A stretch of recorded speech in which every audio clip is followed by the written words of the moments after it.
Welcome back to my channel. As you know मैं हूं पूजा और मेरे चैनल का नाम है लर्न एंड स्टाइल। अगर आपने मेरे चैनल को अभी तक सब्सक्राइब नहीं किया है तो सब्सक्राइब कर लीजिए। नीचे रेड कलर बटन आप देख सकते हैं, वो सब्सक्राइब का है, उस पर आप क्लिक करके मुझे सब्सक्राइब कर सकते हैं। मेरी वीडियो को लाइक करें बिकॉज ऐसा करने से मुझे बहुत मोटिवेशन मिलता है और भी अच्छी अच्छी वीडियोस बनाने के लिए। तो फ्यूचर में अगर आप चाहते हैं कि मैं अच्छी वीडियोस बनाती रहूं तो मेरे चैनल को सब्सक्राइब करना मत भूलिए। Now moving on to the hi to my channel. जैसा कि आपने देख ही लिया है मेरे वीडियो के टाइटल में, मेरे वीडियो का टॉपिक है ITR 3 के लिए। ये मेरे लिए बहुत ही रिक्वेस्टेड वीडियो है मेरे सब्सक्राइबर्स की तरफ से और मैं इसे हिंदी में बना रही हूँ क्योंकि मेरे सब्सक्राइबर्स या व्यूवर्स चाहते थे कि मैं हिंदी में वीडियो बनाऊँ। तो आइए अब मैं बता देती हूँ ITR 3 है किसके लिए। ITR 3 है for individual and achieving income from ah proprietary business और प्रोफेशन। तो ऐसे इंडिविजुअल और अचीव जिनका बिजनेस है या प्रोफेशन है उनके लिए ITR 3 है। ITR 3 का नाम लास्ट फाइनेंशियल ईयर तक था ITR 4, जो अब हो चुका है ITR 3। ये ITR 3 का स्कोप बहुत वाइड है क्योंकि अगर आपकी टर्नओवर एक स्पेसिफिक लिमिट से इंक्रीज कर जाती है और आप ऑडिट के लिए लाइबल है तब भी आपको ITR 3 भरना है।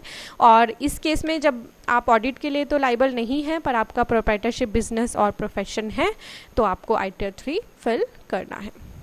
अब बात कर लेते हैं किन चीज़ों को आपके पास अवेलेबल होना चाहिए। किसी भी ITR को भरने के लिए कुछ बेसिक चीज़ों की ज़रूरत होती है, इसी तरह ITR 3 के लिए भी कुछ चीज़ें चाहिए।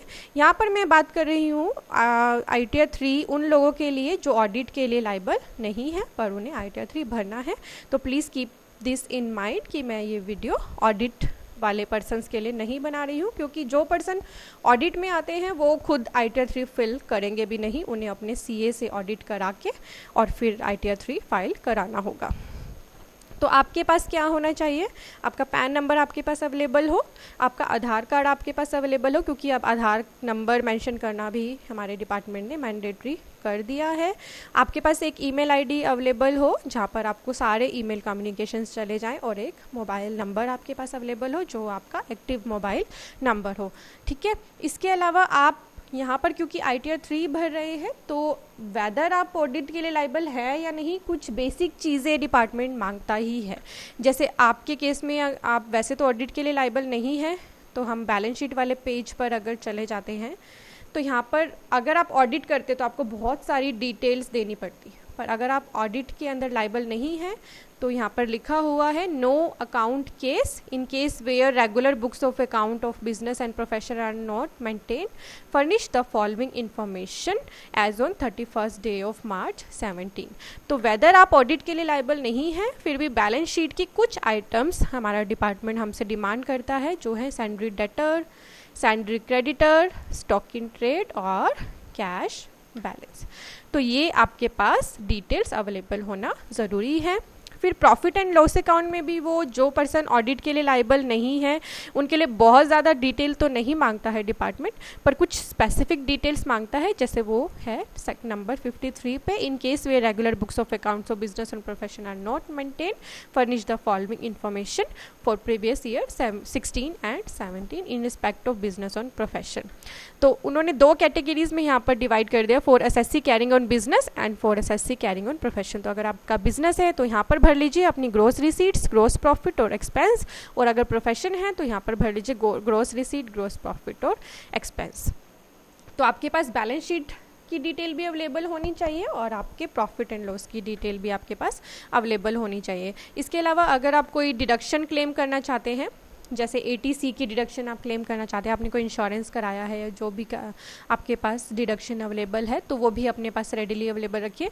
इसके लिए आप क्या काम कर सकते हैं, आप एक्सेल में अपनी कंप्यूटेशन बना लीजिए और उसमें से अपनी सारी डिटेल्स फिल कर लीजिए ताकि कोई भी डिटेल आपके पास मिसिंग ना रहे। तो आपकी डिडक्शन की रिसीट जैसे LIC की रिसीट, टर्म लोन की रिसीट, अगर आपने कोई मेडिक्लेम लिया है तो उसकी रिसीट आपके पास अवेलेबल हो, आपका कोई टैक्स कटा है तो वो 26 AS से आपने चेक कर लिया हो। मेक श्योर आपने अपने 26 AS में आपका TDS चेक कर लिया है। अगर किसी भी पार्टी ने आपका TDS काटा है तो वो 26 AS में रिफ्लेक्ट होना ज़रूरी है।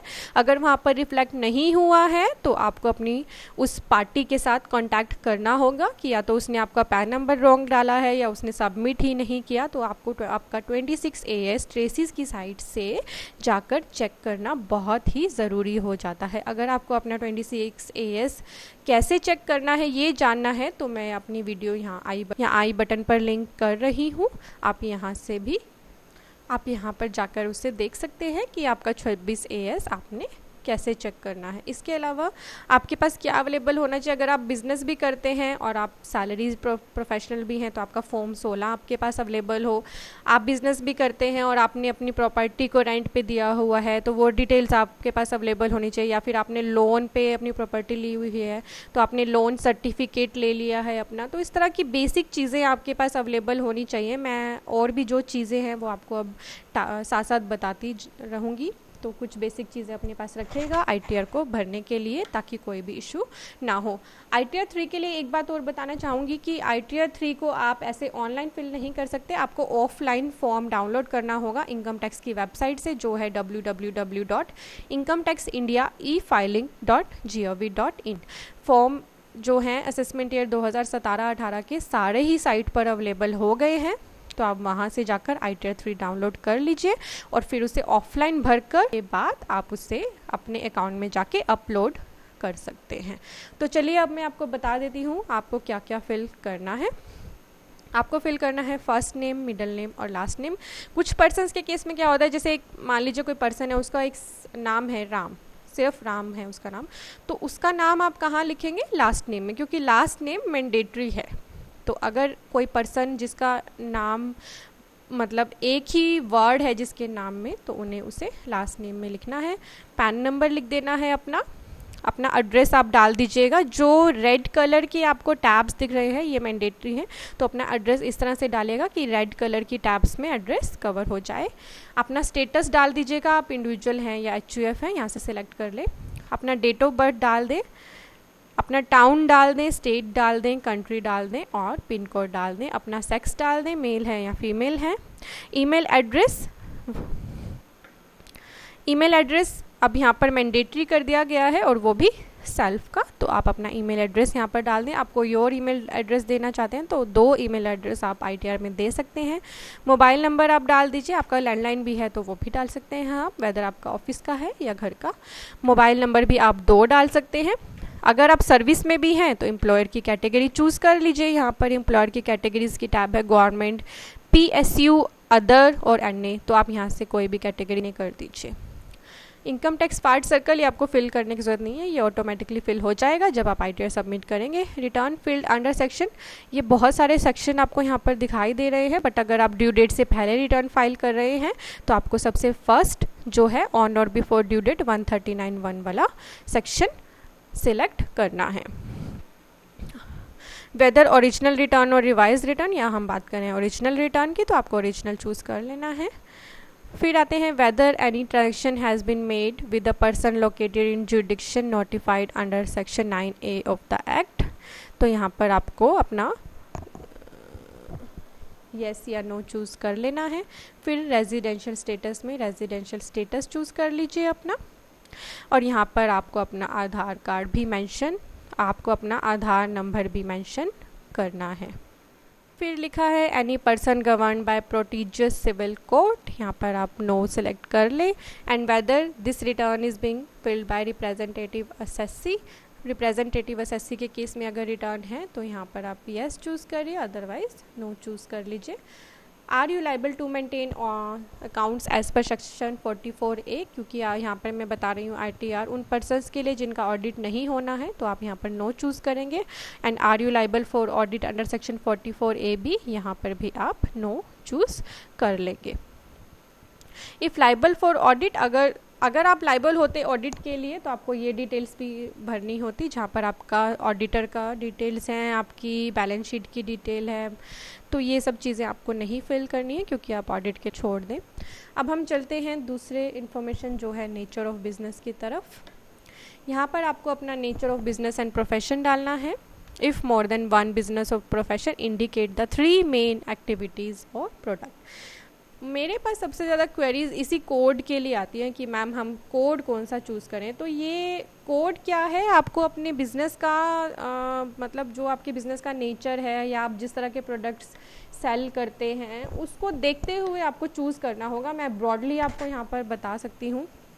101 agro based industries, 102 automobile and auto industries, 103 cement, 104 diamond cutting, 105 drug and pharmaceuticals, 106 electronic including, 107 engineering goods, 108 fertilizers and chemicals, 109 flour and rice mills, 110 food processing unit, 111 marble and granite. ये इस तरह से यहाँ पर सारे सेक्शंस दिए हुए हैं। हमारे जो मेन मतलब अगर आप इन पर्टिकुलर कैटेगरीज़ में नहीं आते तो कुछ कॉमन कैटेगरीज़ भी इन्होंने यहाँ पर स्पेसिफाई की हैं जो सबसे ज़्यादा यूज़ होती हैं। जैसे मैन्युफैक्चरिंग इंडस्ट्री के केस में 0124 मैन्युफैक्चरिंग इंडस्ट्री आ जाता है। चेन स्टोर्स के केस में 0201 चेन स्टोर आपको चूज़ करना है। रिटेलर हैं अगर आप तो सिंपली 202 चूज़ कर लीजिए। होल सेलर है अगर आप तो 203 चूज़ कर लीजिए। और अगर आप ट्रेडिंग करते हैं तो 204 चूज़ कर लीजिए। ये उन केसेस में है जिनका आपको यहाँ लिस्ट में स्पेसिफिकली नाम नहीं मिल रहा है, तो उन ब्रॉड केसेस में आप इन कैटेगरीज़ को चूज़ कर लीजिए। जैसे आपका जर्नल कमीशन का काम है तो 301 चूज़ कर लीजिए, आप बिल्डर हैं तो 401 चूज़ कर लीजिए। तो इन्होंने बेसिकली सभी कैटेगरीज़ यहाँ पर डिफाइन की हुई हैं। प्रोफेशनल्स भी दिए हुए हैं, जैसे चार्टर्ड अकाउंटेंट्स के लिए 0601 चूज़ करना है, फैशन डिज़ाइनर के लिए 602 चूज़ करना है, लीगल प्रोफेशनल्स के लिए 603 करना है, मेडिकल प्रोफेशनल्स के लिए जैसे डॉक्टर्स 604 चूज़ करना है। तो ये पर्टिकुलर स्पेसिफिक कैटेगरीज इन्होंने दी है। अगर आप कहीं भी कवर नहीं हो रहे हैं तो अदर सेक्टर चूज़ कर लीजिए। फिर यहाँ पर आपको अपने ट्रेड का नाम लिखना है। यहाँ पर आप मैक्सिमम 3 ट्रेड नेम लिख सकते हैं अगर आप एक या एक से ज़्यादा ट्रेड्स करते हैं। तो इस तरह से आपको अपना कोड चूज़ कर लेना है। अब आते हैं हम बैलेंस शीट पोर्शन की ओर। बैलेंस शीट का पोर्शन बहुत ही वाइड है क्योंकि इसके अंदर जो डिटेल्स हैं, वाइड डिटेल्स, ये सभी उन पर्सन्स ने भरनी है जो ऑडिट के लिए लायबल हैं। अगर आप ऑडिट के लिए लायबल नहीं हैं तो आप डायरेक्टली नंबर 6 पे चले जाएं। यहाँ पर आपको डिटेल देनी है जैसा कि मैंने पहले भी बताया, डेटर्स की, क्रेडिटर्स की, स्टॉक की और कैश की। तो ये डिटेल्स मेक श्योर आपने अपने पास तैयार कर ली हैं। फिर चले जाते हैं प्रॉफिट एंड लॉस पर। प्रॉफिट एंड लॉस भी वैसे तो बहुत वाइड है, पर आपका जहाँ डिटेल भरनी है वो है नंबर 53। यहाँ पर आप भर लीजिए जैसा मैंने आपको पहले बताया, आपकी ग्रॉस रिसीट्स, आपका ग्रॉस प्रॉफिट और एक्सपेंसेस, ताकि आपका नेट प्रॉफिट कैलकुलेट हो जाए क्योंकि इसी पर आपका टैक्स कैलकुलेट होगा। अब आते हैं पार्ट ए के लिए जिसमें अदर इन्फॉर्मेशन प्रोवाइड करनी है। पार्ट ए जो पर्सन ऑडिट के लिए लायबल नहीं है उनके लिए मैंडेटरी नहीं है, तो आप इसे छोड़ सकते हैं। और क्वांटिटी डिटेल्स भी जो पर्सन ऑडिट के लिए लायबल नहीं है वो इसे छोड़ सकते हैं। पार्ट बी में आ जाता है हमारा कंपटीशन है। इसमें ये सारी डिटेल्स ऑटो फिल्ड होंगी, बस आप यहाँ पर एक तो रिलीफ डाल सकते हैं अगर आपको कोई रिलीफ मिली है सेक्शन 89 के अंदर, ये डाल सकते हैं आप। आपको यहाँ पर और क्या देना है, अपने बैंक अकाउंट की डिटेल्स। तो आपके नाम पर जितने भी बैंक अकाउंट हैं वहाँ उनकी डिटेल आपको देनी है। तो आपके पास आपके बैंक अकाउंट्स की डिटेल भी अवेलेबल होनी चाहिए, जो है आपका बैंक का IFSC कोड। जैसे ही आप यहाँ पर IFSC कोड एंटर करेंगे बैंक का नाम ऑटोमेटिकली आ जाएगा। आपका अकाउंट नंबर होना चाहिए। और अगर आपने 9 नवंबर 2016 से 30 दिसंबर 2016 के बीच में कैश जमा कराया है जो 2 लाख या उससे ज़्यादा है तो उसकी भी डिटेल आपको भरनी है। अगर 2 लाख से कम का कैश डिपॉजिट कराया है तो उसकी डिटेल भरनी मैंडेटरी नहीं है, आप ब्लैंक भी छोड़ सकते हैं। तो अगर आपके नाम पे ज़्यादा अकाउंट है तो यहाँ पर आप ऐड कर सकते हैं अपने सभी अकाउंट। तो अपने बैंक अकाउंट की डिटेल केयरफुली यहाँ पर ऐड कर लीजिएगा। फिर do you at any time of the previous year hold as beneficial owner, beneficiary or otherwise any asset including financial interest in equity located outside India।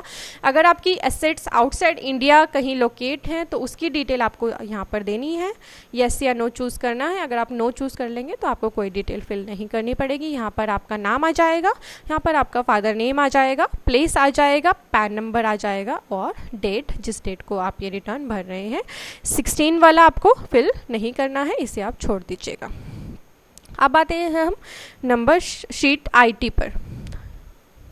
IT में क्या है, tax payment की detail of payment of advance tax and self assessment tax. तो अगर आपने अपने आप कोई टैक्स जमा कराया है, वेदर वो एडवांस टैक्स है या सेल्फ असेसमेंट टैक्स, तो उसकी डिटेल यहाँ पर भर दीजिएगा, जिसमें आना चाहिए BSR code, date of deposit, serial number of challan and amount. ये सारी डिटेल्स आपको मिलेंगी आपके टैक्स चालान से। अगर आप जानना चाहते हैं कि सेल्फ असेसमेंट टैक्स कैसे पे करते हैं, तो मैं अपनी वीडियो यहाँ पर आई बटन पर लिंक कर रही हूँ, आप इसे क्लिक कर लीजिएगा, या फिर मैंने डिस्क्रिप्शन बॉक्स में भी डाल दी है, वहाँ जाकर चेक कर लीजिएगा। तो यहाँ पर आप अपना टैक्स का डिटेल फिल कर लीजिएगा। मेरे पास बहुत ही ज़्यादा पर्सन्स की क्वेरी आती है कि मैम मैंने ITR फिल कर दी और मुझे याद ही नहीं रहा टैक्स भरना। तो ये चीज़ें मत करिए, अपने पास पहले से ही अवेलेबल रखिए अपनी सारी डिटेल। अगर आपने टैक्स भरा हुआ है तो क्यों आप उसे मिस कर रहे हैं, फिर बाद में आपको डिपार्टमेंट से नोटिस आएगा एंड ऑल। तो इन चीज़ों से बचने के लिए आप केयरफुल रहें अपनी ITR में हर एक डिटेल भरने के लिए। और अगर आप अपनी ITR भरने के लिए एश्योर्ड नहीं है तो किसी प्रोफेशनल की एडवाइस ले लें, क्योंकि आजकल डिपार्टमेंट वैसे भी बहुत ज़्यादा एक्टिव है, तो किसी भी तरह का रिस्क मत लीजिएगा। अब आते हैं TDS शीट पर। Please verify the tan detail and amount of credit available in your form 16 and 26 AS। तो अपना फॉर्म 26 AS एंड फॉर्म 16 ज़रूर क्रॉस वेरीफाई कर लें कि सारी डिटेल्स है जो भी टैक्स कटा है वो बिल्कुल सही है या नहीं। तो सबसे पहला कॉलम है 18B, जिसमें आपको देना है detail of tax deducted at source from salary. तो अगर आपकी सैलरी की इनकम है और आपके एम्प्लॉयर ने भी आपका टैक्स डिडक्ट किया है तो उसकी डिटेल्स यहाँ भर लीजिएगा। आपको देना पड़ेगा उनका टैन नंबर, एम्प्लॉयर का नाम, income chargeable under the head salary जो आपके फॉर्म 16 पे उन्होंने लिख के दिया है, और जितना टैक्स आपका उन्होंने डिडक्ट किया है वो आप यहाँ पर फिल कर दीजिएगा। और मेक श्योर कि 26 AS में भी उतना ही अमाउंट आ रहा हो।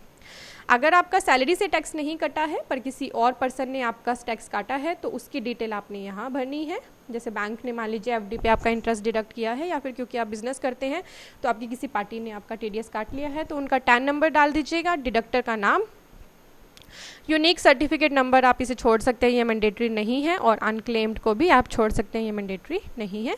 TDS of current financial year डाल दीजिएगा, और आप कितना अमाउंट इस साल क्लेम कर रहे हैं वो डाल दीजिए। And amount out of being carry forward, या फिर आप पूरा अमाउंट क्लेम नहीं कर रहे हैं तो बैलेंस आपका कैरी फॉरवर्ड में चला जाएगा। फिर आते हैं 18D में, जहाँ पर TCS की डिटेल्स आपको भरनी है। अगर आपने किसी पर्सन से TCS कटा है आपका तो वो पर भी डिटेल आप यहाँ डाल देंगे, वो भी आपके 26 AS में रिफ्लेक्ट होना चाहिए। टैन नंबर डाल दें, नेम ऑफ कलेक्टर डाल दें, इसे आप छोड़ दीजिए, ये मैंडेटरी नहीं है। TCS of current financial year डाल दीजिए, amount bing claim this year. ये कॉलम इसलिए आता है क्योंकि कई बार क्या होता है कि कोई पर्सन रिफंड नहीं लेना चाहता। मान लीजिए उस पर्सन का टैक्स बन रहा था 10,000, ठीक है, और उसका TCS कटा हुआ था 15,000, तो उसे 5,000 का रिफ़ंड बनेगा। बट वो पर्सन चाहता है कि मैं तो अब बिल्कुल नेट टू नेट करके ही अपनी रिटर्न फाइल करूँगा, तो वो हो सकता है कि 15,000 में से 10,000 ही यहाँ पर क्लेम कर ले, तो 5,000 उसका नेक्स्ट ईयर के लिए कैरी फॉरवर्ड हो जाएगा जो उन्होंने क्लेम नहीं किया है। तो ऐसा भी आप कर सकते हैं, ये आपकी प्लानिंग का एक पार्ट बन जाता है।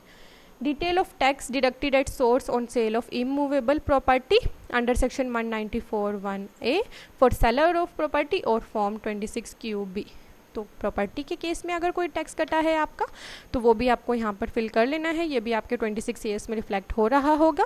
Pan number of the buyer, name of the buyer, ये छोड़ सकते हैं आप। फिर TDS of current financial year, और वही अमाउंट आप कितना क्लेम करना चाहते हैं और कैरी फॉरवर्ड कितना हो रहा है। तो ये थी TDS की डिटेल्स। अब है शेड्यूल S, इसमें आपको आपकी सैलरी की इनकम भरनी है अगर आप बिजनेस के साथ साथ कहीं पर एम्प्लॉयमेंट में भी हैं। नेम ऑफ द एम्प्लॉयर आ जाएगा, एड्रेस आ जाएगा एम्प्लॉयर का, सिटी आ जाएगी, स्टेट यहाँ से चूज़ कर लीजिएगा, पिन कोड डाल लीजिएगा। पैन नंबर एम्प्लॉयर का ऑप्शनल है, आप देना चाहें तो दे दें, नहीं तो छोड़ दें। सैलरी डालनी है आपको, जिसमें एक्सक्लूड करना है एग्जाम्प्ट अलाउंसेस को, नॉन एग्जाम्प्ट अलाउंसेस को, पर्क्स को and profit in lieu of salary as they are shown. मतलब आपकी सैलरी जिस पर टैक्स कटा है वहाँ उसे आप यहाँ शो कर लें। अलाउंसेस नॉट एग्जाम्प्ट उसे यहाँ शो कर दें क्योंकि इस पर टैक्स एप्लीकेबल होगा। वैल्यू ऑफ पर्क्स यहाँ पर ऐड कर दें जो टैक्सेबल हैं। Profit in lieu of salary यहाँ पर डाल दें। डिडक्शन अंडर सेक्शन 16 कोई entertainment allowance by government and tax on employment है तो वो डाल दें। इसके बाद आपकी income chargeable under the head salary आ जाएगी। अलाउंसेस एग्जाम्प्ट फिर यहाँ पर आपको डालने हैं जो सेक्शन 10 में एग्जाम्प्ट हैं। Travel concession, tax paid by employer on non monetary perks, allowances to meet expenditure incurred on house rent and other allowances. तो आपकी यहाँ पर वो वाली सैलरी आ जाएगी जिस पर आपका टैक्स कटा है। फिर आते हैं हाउस प्रॉपर्टी वाली टैब पर। यहाँ पर आपको हाउस प्रॉपर्टी की डिटेल्स डालनी है। अगर आपने अपनी प्रॉपर्टी को लेट आउट किया है तो वो डाल दीजिए। अगर आपकी प्रॉपर्टी पे कोई आपने हाउसिंग लोन लिया हुआ है तो नेगेटिव फिगर में करके आप डाल दीजिए। यहाँ पर आपको प्रॉपर्टी का एड्रेस भी देना होगा। ये भी बताना होगा कि ओन है या रेंटेड है। परसेंटेज ऑफ शेयर, क्योंकि हो सकता है प्रॉपर्टी एक से ज़्यादा पर्सन्स के नाम पे हो, तो को ओनर एंड मोर को ओनर डालने के लिए यहाँ पर आपको डिटेल्स डालनी होगी। उनके पैन नंबर भी डालने होंगे और percentage of share in property भी डालनी होगी। Name of tenant, PAN of tenant, ये डालना मैंडेटरी नहीं है, आप इसे छोड़ सकते हैं। एनुअल लेटेबल वैल्यू और रेंट रिसीव्ड और रिसीवेबल, ये भी आपको यहाँ पर डालना है। The amount of rent which can not be realised, तो ये सब चीज़ें आप डाल दीजिएगा हाउस प्रॉपर्टी के लिए। हाउस प्रॉपर्टी के लिए क्या होता है कि मान लीजिए आपकी इनकम है हाउस प्रॉपर्टी से और आपने रेंट पे उसे दिया हुआ है। मान लीजिए आपकी इनकम है प्रॉपर्टी से 10 लाख, ठीक है, पूरे साल की। तो इसमें से एक स्टैंडर्ड डिडक्शन आपको गवर्नमेंट अलाउड करती है 30% की। बैलेंस 7 लाख को आपको यहाँ पर शो करना होगा, जिस पे आपको टैक्स भी पे करना होगा। आपके पास अगर एक या एक से ज़्यादा प्रॉपर्टी है तो इन्होंने आगे भी ये कॉलम्स दिए हैं, तो एक से ज़्यादा प्रॉपर्टीज़ होने पर आप यहाँ पर डिटेल्स फिल कर लीजिएगा। अब आते हैं बिजनेस एंड प्रोफेशंस वाली टैब पर।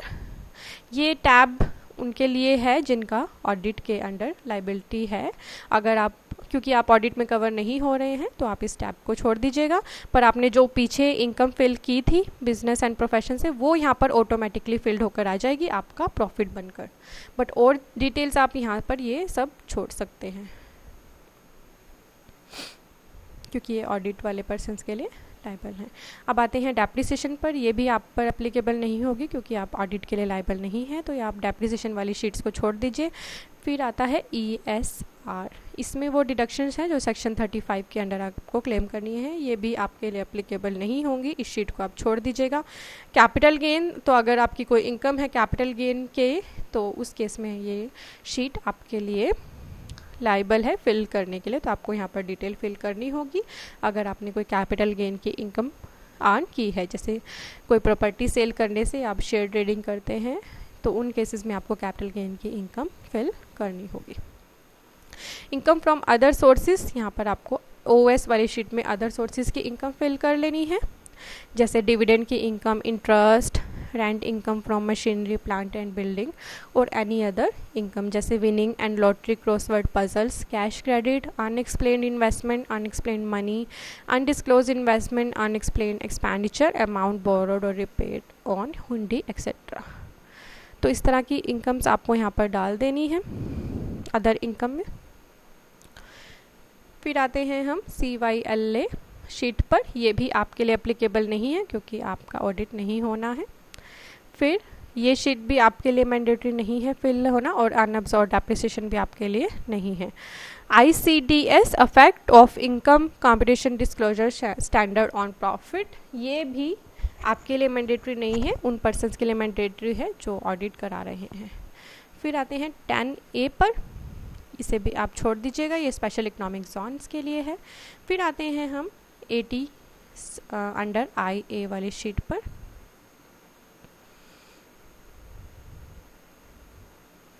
इसे भी आप छोड़ सकते हैं।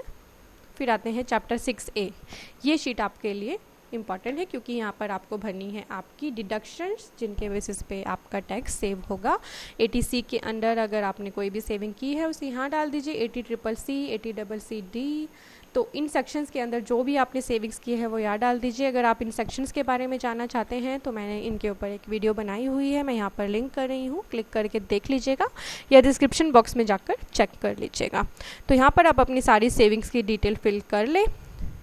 फिर आ जाइए 80G पर। यहाँ पर अगर आपने कोई डोनेशन की है तो उसकी डिटेल यहाँ फिल कर ले। फिर SPI, ये तब एप्लीकेबल होगी शीट अगर आप अपनी इनकम के साथ अपनी स्पाउस की या अपनी माइनर चाइल्ड की इनकम भी क्लब कर रहे हैं। उस केस में यहाँ पर आपको ये डिटेल्स फिल करनी होगी। तो जो भी पर्सन ऐसा कर रहा है वो मुझसे कमेंट करके या मेल करके पूछ लीजिएगा, मैं उन्हें डिटेल में इसके बारे में बता दूंगी। जो पर्सन स्पाउस या चिल्ड्रन की इनकम को मर्ज नहीं कर रहा है वो इसे छोड़ सकते हैं। अब चलते हैं नेक्स्ट शीट पर। ये है computation of alternate minimum tax. ये भी आपके लिए एप्लीकेबल नहीं है, ये भी आपके लिए एप्लीकेबल नहीं है। 115 JD छोड़ दीजिए इसे। EI शीट, यहाँ पर डिटेल देनी है आपको अपनी एग्जाम इनकम की। तो अगर आपकी कोई ऐसी इनकम है जो एग्जाम्ड इनकम है, जैसे कोई इंटरेस्ट की इनकम जो एग्जाम्ड है वो डाल दीजिए। डिविडेंड इनकम जो एग्जाम्ड है वो यहाँ डाल दीजिए। Long term capital gain from transaction on which securities transaction taxes paid, उसे यहाँ पर डाल दीजिए। ग्रॉस एग्रीकल्चर रिसीट्स यहाँ डाल दीजिए एग्जाम्प्टेड इनकम में। Expenditure incurred on agriculture, unabsorbed agriculture loss of previous year, तो इस तरह से आपकी नेट एग्रीकल्चर इनकम भी निकल आएगी। और कोई और इनकम जैसे exam income of minor child, तो वो भी आप यहाँ पर डाल दीजिएगा। फिर आता है pass through income details from business trust और investment fund as per section 115 UA। ये भी आपके लिए मैंडेटरी नहीं है, मैं इसे छोड़ रही हूँ। FSI ये है फॉरेन इन्वेस्टमेंट्स के लिए। तो अगर आपने कोई ऐसी इन्वेस्टमेंट की है जो इंडिया से बाहर है तो उस केस में आपको ये शीट फिल करनी होगी, अदरवाइज नहीं करनी होगी।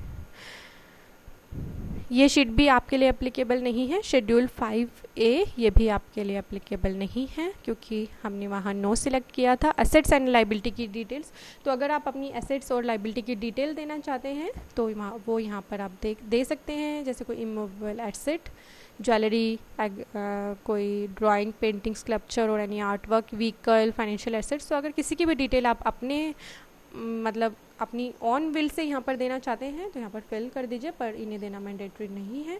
तो इस तरह से अपनी ITR फिल कर लेने के बाद और अपनी सारी डिटेल्स चेक कर लेने के बाद आप यहाँ से अपनी रिटर्न को वैलिडेट कर दीजिएगा। अगर कोई मिस्टेक होगी तो यहाँ पर स्पेसिफिकली आ जाएंगी, अगर कोई मिस्टेक नहीं होगी तो वो आपको बता देगा कि योर शीट इज़ ओके, और फिर आप जनरेट XML पे क्लिक करके इसका XML जनरेट कर लीजिएगा और इनकम टैक्स की वेबसाइट पे जाके इसे अपलोड कर। अगर आपको ITR 3 फिल करने में कोई भी इशू आता है अपने अकाउंट में जाकर, तो मैंने अपनी और वीडियोस में भी अपने माई अकाउंट में जाके रिटर्न को कैसे अपलोड करना है बताया है। अगर फिर भी आपको कोई क्वेरी लगती है तो कमेंट करके मुझे बता दीजिए या ईमेल करके मुझे बता दीजिए। मेरी ईमेल ID डिस्क्रिप्शन बॉक्स में डली हुई है, मैं ज़रूर रिप्लाई करूँगी आपकी क्वेरीज़ का। ITR 3 का स्कोप बहुत ही ज़्यादा वाइड है। अगर कोई भी चीज़ मैं आपको यहाँ पर नहीं बता पाई हूँ या मैंने मिस कर दी हैं तो आप मुझे बता दीजिएगा। मैं आपको जो भी आपकी क्वेरी होगी, जो भी आपकी पर्सनल बेस पर क्वेरी होगी, मैं उनको ज़रूर रिप्लाई करूँगी। और मैं आप लोगों को यही बोलना चाहूँगी कि किसी भी ITR को भरते टाइम प्लीज़ मेक श्योर कि आपके पास सारे डॉक्यूमेंट्स अवेलेबल हों। कोई भी ऐसा रिस्क मत लीजिएगा कि अभी आधी अधूरी डिटेल्स हैं और आपने अपनी ITR फिल कर दी। इन केसेस में क्या होगा, अननेसेसरी आपके पास इनकम टैक्स डिपार्टमेंट से नोटिस आएगा। मेरे पास मैं शेयर करना एक बड़ी इंटरेस्टिंग क्वेरी एक दिन आई थी कि मैम इनकम टैक्स वाले तो कोई डॉक्यूमेंट नहीं मांगते हमसे किसी भी डिडक्शन के, तो क्या हम डिडक्शन मतलब जैसे मान लीजिए कि मेरा मेडिक्लेम मुझे लेना था पर मैंने लिया नहीं है, क्या मैं फिर भी उसे क्लेम कर सकता हूँ? तो मैंने उन्हें बोला कि नहीं, आप ऐसा मत करिएगा। अगर आपने एक्चुअली ही एक्सपेंस नहीं किया है तो उसे क्लेम मत करिएगा। तो वो पर्सन लिखता है कि इनकम टैक्स डिपार्टमेंट को कैसे पता चलेगा कि मैंने ये एक्सपेंस किया है या नहीं। तो ऐसा कोई रिस्क मत लीजिएगा क्योंकि इनकम टैक्स डिपार्टमेंट को सब पता है। हर एक चीज़ आपके पैन नंबर के साथ, आपके आधार नंबर के साथ लिंक है, वो कहीं से भी वेरीफाई कर सकते हैं। तो अगर आपने कोई एक्सपेंस नहीं किया है या आपने कोई टैक्स पे ही नहीं किया है फिर भी आप ITR में दिखा रहे हैं तो इससे आपके फ्यूचर में प्रॉब्लम्स ही इंक्रीज़ होंगी और कुछ नहीं होगा। तो मेक श्योर कि आपके पास सारे प्रूफ हों, सारे वैलिड प्रूफ हों आपके पास अवेलेबल, ताकि डिपार्टमेंट से इन केस कोई भी क्वेरी आती हो तो वो जल्दी से रिजॉल्व हो जाए। अदरवाइज़ अननेसेसरी आपका टाइम भी लगेगा और आपकी मनी भी लगेगी। और अगर आप अपनी ITR भरने के लिए श्योर नहीं हैं, कहीं भी आपको डाउट लग रहा है तो अपने प्रोफेशनल के साथ इसे कंसल्ट कर लीजिए। ऐसे ही अपनी ITR फाइल मत करिएगा क्योंकि प्रोफेशनल्स इसे और अच्छे से फिल कर पाएंगे। मैं भी एक चार्टर्ड अकाउंटेंट हूँ, तो जो भी मेरे प्रोफेशन से रिलेटेड क्वेरी आपकी हो आप मुझसे पूछ सकते हैं कमेंट के थ्रू या मेल के थ्रू। आई होप आप लोगों को ये वीडियो पसंद आए और आप लोगों का पर्पस इस वीडियो फॉर वॉचिंग बाय। तो अगर आपको ये वीडियो अच्छा लगा हो तो hit the like button, don't forget to subscribe to my channel and thank you for watching, bye bye.